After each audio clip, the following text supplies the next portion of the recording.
Bonjour tout le monde et bienvenue à ce deuxième épisode du Self Show dédié à la 30e saison de The Amazing Race, défi autour du monde pour ceux qui veulent l'écouter à VTélé qui passe le jeudi soir.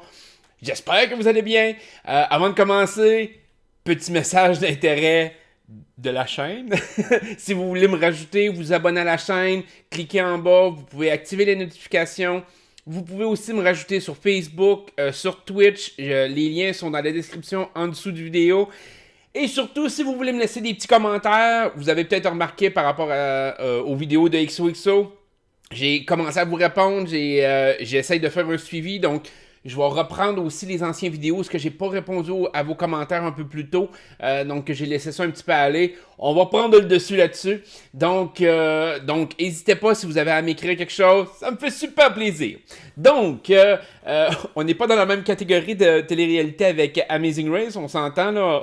Il me semble que j'ai tellement eu une écœurantite aiguë d'XOXO là.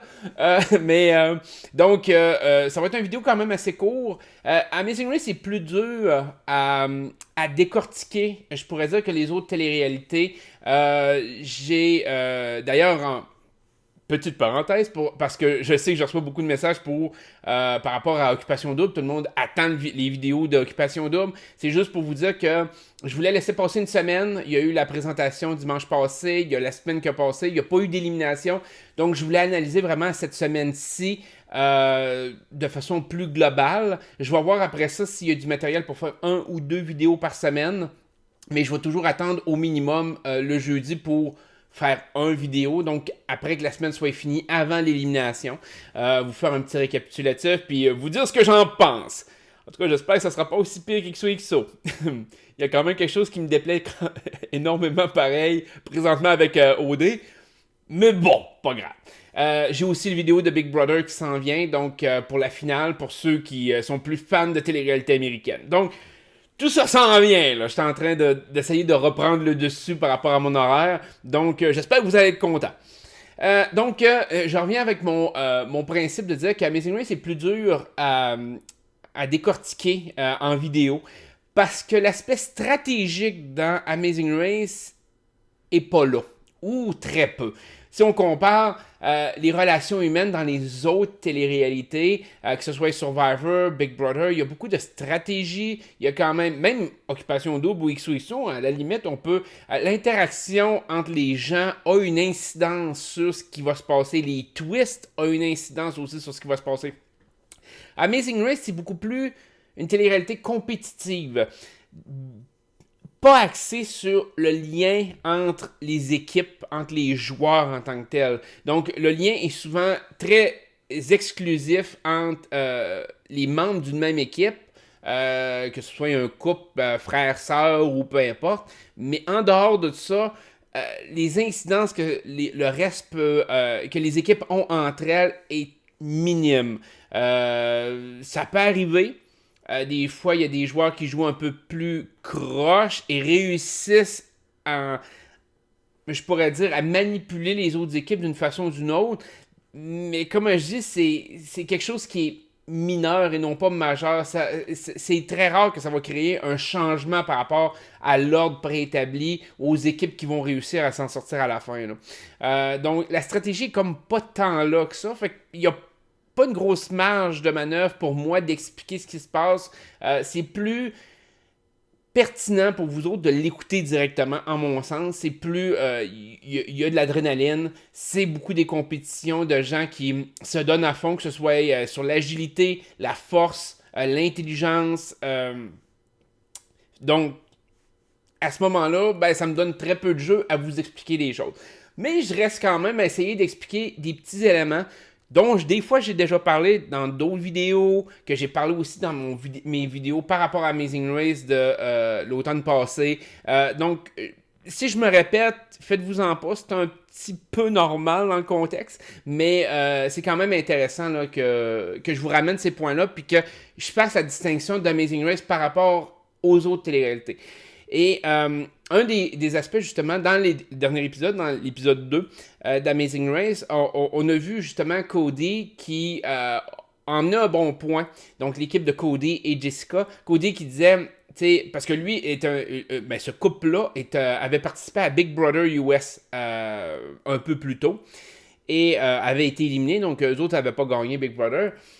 Et il disait, bon, ben, c'est très différent parce qu'on n'a pas besoin, les autres équipes ne nous tapent pas sur les nerfs parce qu'on n'est pas 24 heures sur 24 avec eux. Et c'est ça qui fait une grosse différence sur l'aspect social. C'est qu'à partir du moment que les équipes sont lâchées lousses, chacun est comme un peu dans sa bulle. Des fois, tu croises certaines équipes, mais des fois, tu n'en crois. Il y a certaines équipes que tu croises pas ou très peu, 1 minute, 2 minutes, et c'est tout. Donc, tu n'as pas besoin dans Amazing Race d'endurer ou de jouer la game sociale. Ce que à Big Brother, tu es obligé de faire. Donc, Amazing Race est vraiment axé sur tes propres talents, tes forces, tes faiblesses de toi, mais aussi de ton coéquipier, ta coéquipière. Et ça fait en sorte qu'à ce moment-là, c'est ça qui te permet d'aller plus loin. Donc, j'aime cet aspect compétitif-là. D'un autre côté, j'aime l'aspect social, stratégie, habituellement, qu'il y a dans les téléréalités.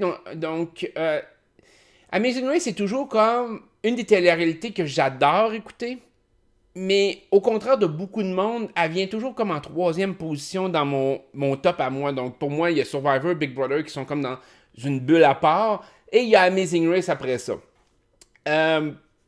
Parce que cet aspect humain-là n'a pas d'incidence sur le jeu.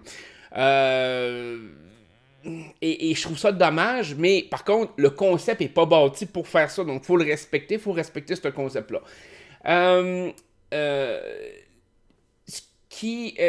La différence aussi avec, je dirais, avec Amazing Race, puis on le voit un peu, on l'a vu dans les 2 premiers épisodes d'Amazing Race, c'est ce qu'on essaye d'évaluer toujours, c'est la façon dont le show a été édité. Comment que les équipes sont perçues par le public.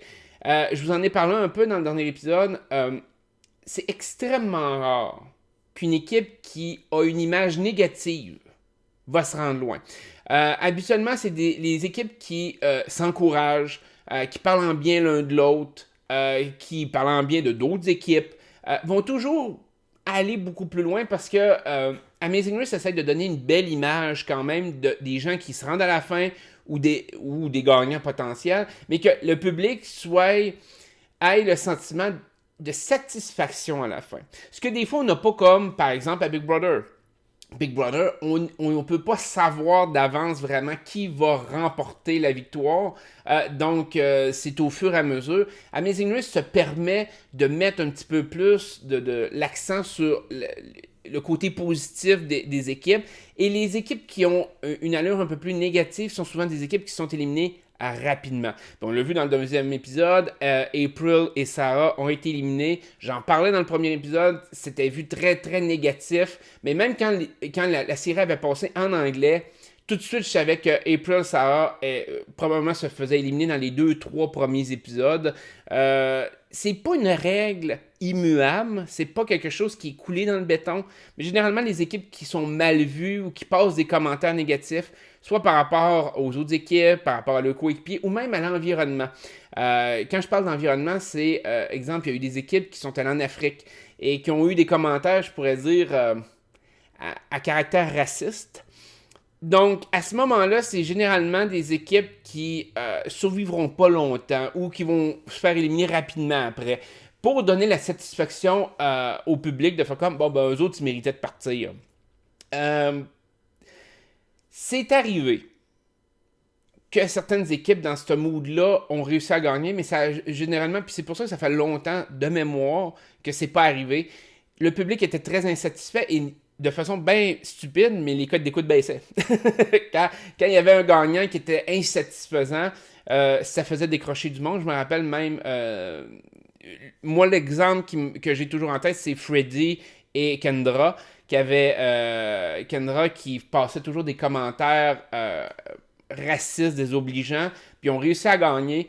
Et Amazing Race avait eu de la misère après ça. La saison d'après, les gens avaient décroché un peu plus. Je dis pas de façon atroce, mais un peu plus. Donc on dirait que maintenant, ils tentent d'essayer de contenir cet aspect-là et de faire en sorte que de mettre en lumière le côté positif des équipes qui se rendent à la fin et de désavantager négativement les équipes qui vont éventuellement perdre.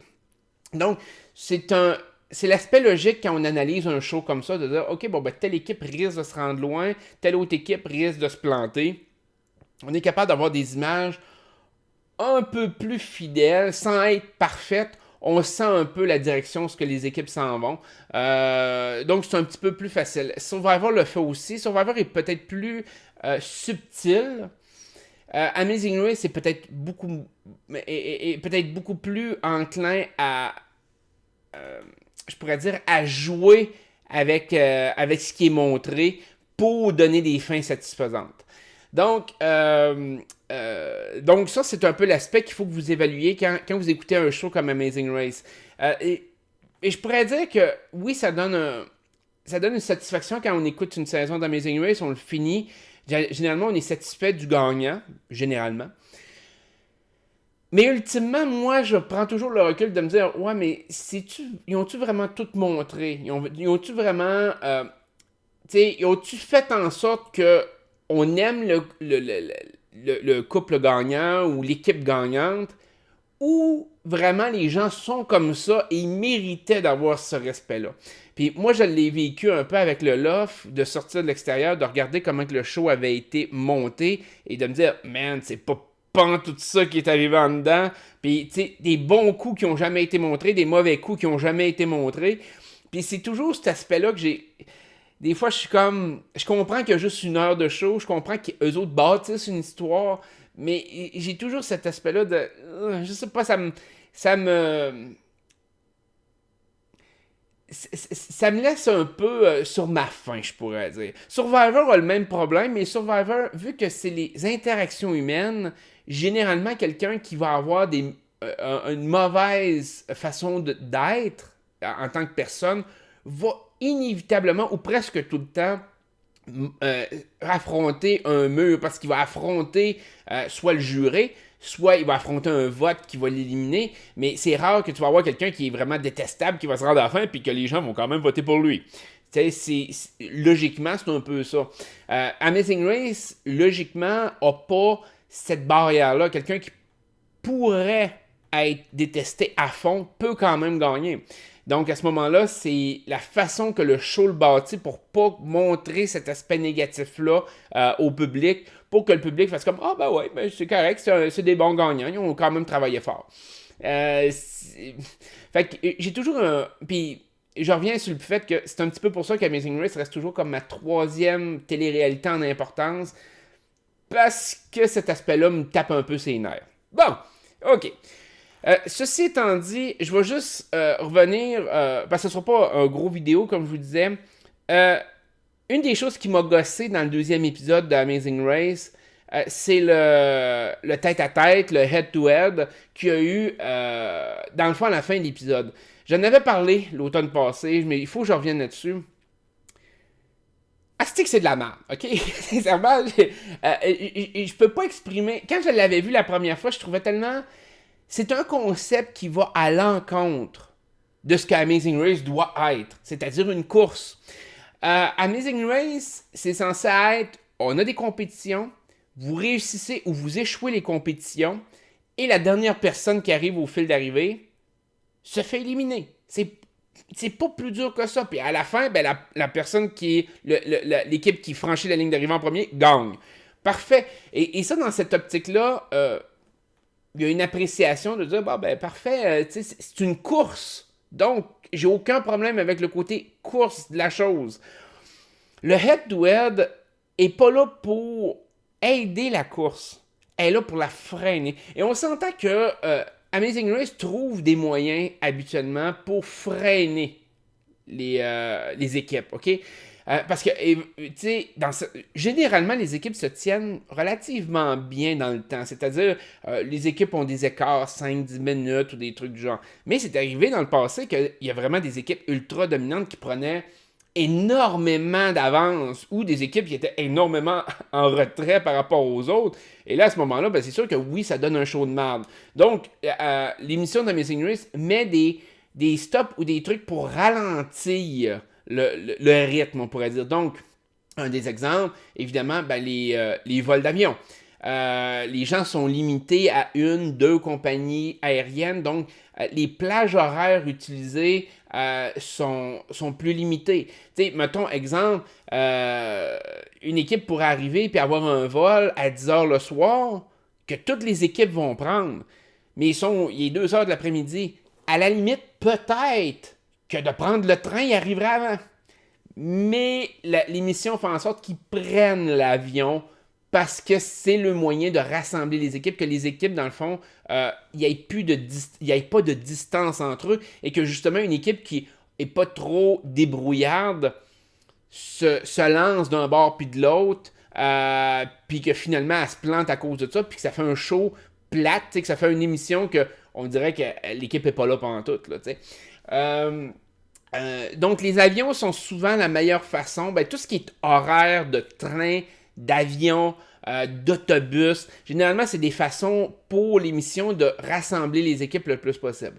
L'autre alternative qu'ils ont, c'est de faire en sorte que quand ils arrivent à une activité, l'activité est barrée jusqu'à une certaine heure. Donc, exemple, ils arrivent dans la nuit, dans un pays quelconque, et là, ben, il y a sur l'activité qu'il faut qu'ils fassent, c'est comme, ça rouvre pas avant 7 heures le matin.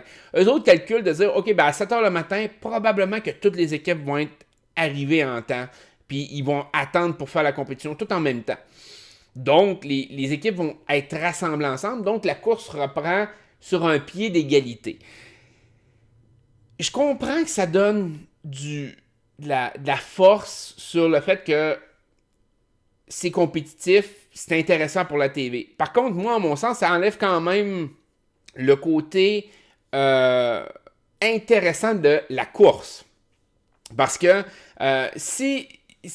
sincèrement, si ils avaient laissé les joueurs aller, puis qu'il n'avait jamais essayé de bumper les joueurs pour les rassembler ensemble, je peux vous garantir que la majorité des saisons qu'on a eues n'auraient pas les gagnants qu'on a eus. Je veux dire, il y a des équipes qui étaient ultra dominantes et qui ont perdu à la fin pour des raisons banales, mais qui avaient souvent sur certains épisodes des avantages incroyables, des fois des heures d'avance sur les autres équipes. Mais c'est ça, c'est le côté plate, donc c'est pas comme la meilleure équipe qui gagne à la fin, c'est l'équipe qui a réussi à s'en sortir le mieux dans les règles de temps d'horaire qui ont été établies. Fait que ça, je suis toujours un peu contre ça. Et là, ben, malgré tout, je comprends. Je comprends pourquoi qu'ils le font, puis je comprends aussi que des fois, il y a certaines boutiques qui sont pas ouvertes avant 7h le matin, avant 9h le matin, qu'il y a des activités des fois qui se font le soir, fait que là, c'était à 10h le soir, minuit, des trucs du genre. Ok, je comprends. Mais le head-to-head, donc le tête-à-tête, ça, c'était too much. OK? Ça, c'était une façon, justement, de rassembler les équipes et de faire en sorte que, ben, c'est une équipe une contre l'autre et tant qu'elle gagne pas, tant que l'équipe gagne pas, ben, il faut qu'elle refasse le parcours. Mais ça va à l'encontre de l'esprit d'Amazing Race. OK? C'est une compétition qui, en mon sens, n'a pas lieu d'être. Tu fais de façon... comment je pourrais dire ça? Tu fais exprès de faire en sorte que c'est pas la qualité nécessairement de l'équipe qui va y faire traverser la ligne d'arrivée. C'est vraiment, à la limite, des fois, la luck. Parce qu'on peut penser à comme l'équipe de Evan qui ont fait 7 fois, 5 fois, 6 fois. En tout cas, bref, ils ont fait tellement de fois le parcours. Ils ont réussi à rester dans la course. Mais on s'entend-tu que plus tu la fais, plus tu t'épuises. Puis c'était une compétition physique que normalement, il aurait peut-être été dans la moyenne. Mais plus tu la fais, plus tu t'épuises, plus tu baisses dans le classement. C'est comme... Moi, à mon sens, cette méthode-là, c'était vraiment pour rassembler les équipes le plus possible pour qu'ils soient le plus proches les unes des autres. Mais ça enlève l'esprit d'Amazing Race en tant que tel. Je trouve que ça va à l'encontre de... Puis des fois, on a comme Survivor, des fois, a essayé des twists un peu de ce genre-là. On dirait qu'il essaye des twists pour pimenter ça. Mais je trouve que ça a été une twist de la dernière saison, de la saison 30, qui était un pétard mouillé, qui aurait fait en sorte que l'équipe, exemple, du Goat Yoga, aurait survécu. Est-ce qu'il se serait rendu plus loin? Probablement pas. Il n'était pas assez fort en tant qu'équipe. Mais il était arrivé avant. Il était arrivé plus de bonne heure. Puis ils se sont fait éliminer par les pompiers. Mais c'était les pompiers qui sont arrivés en dernier. C'est comme. Tu sais, si ça avait été une compétition où, encore là, c'était un travail d'équipe, puis il avait refait une compétition juste avant la ligne d'arrivée, puis là, le team Goat-Yoga aurait été plus lent que les autres. Ok, bon, ben parfait, ils sont plus lents, ils rentrent à la ligne d'arrivée, c'est correct. C'est une course. Ils ont perdu la course. Mais dans ce cas-ci, le team Goat-Yoga, il a fallu qu'ils attendent l'autre équipe. Donc, eux autres ont perdu déjà du temps à attendre, avaient déjà participé à la compétition, donc ils s'étaient déjà épuisés. J'ai trouvé ça injuste. Même si j'aimais pas le team Goat Yoga, j'ai trouvé ça injuste pour eux autres. Probablement qu'ils se seraient fait éliminer pas longtemps après, mais c'était injuste. C'était injuste, une compétition injuste. Je le sais que ça revient aussi de mémoire dans la saison. Et ça m'avait fait décrocher un peu du concept d'Amazing Race la dernière saison. J'espère que ce ne sera pas quelque chose qui va revenir. J'espère qu'ils ont appris de... Non, c'est peut-être pas une twist qui est intéressante pour le monde, pour les équipes. C'est une twist injuste. Je veux dire, en mon sens, parce que ça désavantage beaucoup une équipe en particulier. Je veux dire, tu peux toujours compter sur le fait que, exemple, si tu as une compétition physique, puis tu as une équipe qui est plus faible, tu peux compter sur potentiellement le fait que malgré que l'équipe soit plus faible, elle va peut-être être arrivée avant. Si elle est arrivée avant, peut-être que malgré que ça lui demande plus de force, puis peut-être qu'elle va perdre des positions, au moins sa stratégie ou son sens d'orientation qui l'a emmené jusque-là, ou peu importe, a fait en sorte qu'elle a été capable de combler dans le temps, puis de repartir avant d'autres équipes, malgré son désavantage physique. Mais dans ce cas-ci, vu que c'était équipe contre équipe, il n'y avait pas cette dynamique de temps. Il n'y avait pas cette dynamique de ils sont arrivés avant, fait que même s'ils repartent presque en même temps que les autres, au moins ils étaient désavantagés dans cette compétition-là, mais il va y en avoir une autre qui ne le seront pas. Cette compétition-là, c'était tu réussis ou tu meurs. Fait que bref, c'était mon désagrément d'Amazing Race. Mais c'est certain que ça n'équivaut pas au désagrément que j'avais avec XOXO, hein, on s'entend. Fait que bref, c'est mon commentaire sur Amazing Race. On a le prochain épisode ce soir, on est jeudi. Donc ce soir, donc je vais vous faire probablement un épisode aussi pour cet épisode-ci. Comme je vous dis, j'ai pas tant de choses à dire sur Amazing Race, beaucoup moins que sur les autres téléréalités. Mais c'est quand même le fun de se tenir à jour par rapport à ce qui se passe dans les épisodes. Je parle pas vraiment des équipes, j'aurais pu parler de Christy et Jen, qui sont des machines. C'est très rare de voir une équipe de femmes dominer autant à Amazing Race. Habituellement, c'est toujours soit des couples, soit des équipes de gars qui performent très bien. Eux autres sont vraiment à l'avant-plan, donc c'est le fun d'y suivre. C'est le fun de voir qu'ils se donnent à fond. C'est plus rare. Il y a eu des équipes de femmes qui étaient fortes dans le passé, mais souvent ont été plus chanceuses que dominantes. Fait que c'est le fun d'avoir une équipe de femmes dominante là, qui vraiment talonne les groupes de tête comme ça et peut aspirer à gagner à la fin. Donc, ça fait un petit peu le tour d'Amazing Race. Donc, je vous dis à bientôt. J'ai le vidéo de la finale de Big Brother qui s'en vient, le vidéo d'Occupation Double qui s'en vient. Il va falloir que je fasse le suivi aussi avec XOXO parce que vous savez comment que j'adore XOXO. Fait que, je vous dis à la prochaine. Bye bye.